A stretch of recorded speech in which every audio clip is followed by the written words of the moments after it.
अस्सलाम वालेकुम भाइयों, आज हम आपको वो बातें बताने वाले हैं। 5 बातें बताऊंगा, चाहो तो आज लिख लो दिल पर या दिमाग में लिख लो। इन 5 बातों को आप अपना कर ज़िंदगी में एक ताकतवर और स्ट्रॉन्ग से स्ट्रॉन्गेस्ट मैन बन सकते हैं।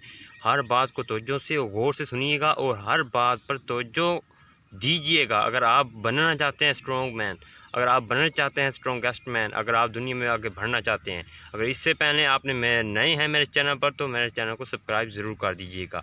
अब बात करते हैं नंबर 1। पहली जो बात है, अपने इमोशन पर काबू पाना। जब आप किसी से प्यार कर बैठते हैं और अपने इमोशंस को काबू नहीं कर पाते तो अगला बंदा आपको आपकी कमज़ोरी को समझ लेता है, वो आपको और तरपाता है।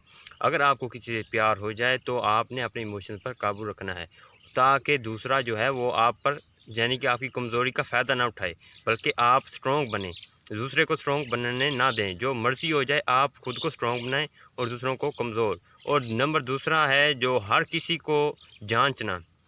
हर किसी को यानी कि आप बोलना कम है, जो अक्लमंद होता है वो बोलता कम है और सुनता ज़्यादा है।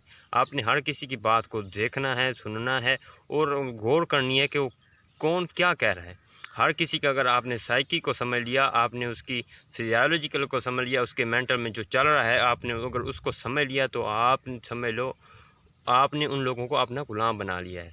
और नंबर 3 पर जो बात आती है वो और भी स्ट्रॉन्ग गेस्ट मैन बनाने के लिए बहुत ही बेहतरीन बात है, और वो ये है कि अपने आप को फ़िज़िकली और मेंटली हर तरीके से अपने आप को फ़िट रखें।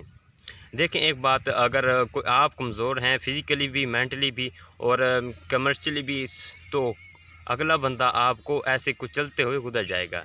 लेकिन अगर आप फ़िज़िकली अपने आप को फ़िट रखते हैं, मेंटली भी, तो अगला बंदा 100 बार सोचेगा आपसे पंगा लेने से पहले।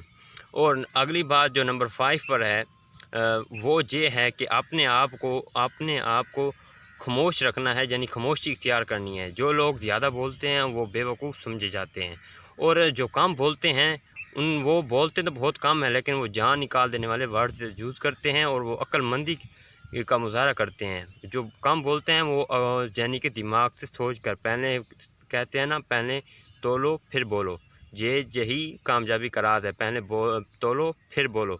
और जो ऐसे बोलते रहते हैं खामखा, वो एंग्जाइटी पैदा होती है। इस तरह बहुत से रिश्ते टूट जाते हैं और इसकी वजह से बहुत से घर भी तबाह हो जाते हैं। इसलिए मिलते हैं अगली वीडियो में। अगर आपने मेरे चैनल को लाइक सब्सक्राइब नहीं किया तो लाइक भी कीजिए, सब्सक्राइब भी, और कमेंट में ज़रूर बताएं कि आपको ये वीडियो कैसी लगी। मिलते हैं अगली वीडियो में। अल्लाह हाफ़िज़।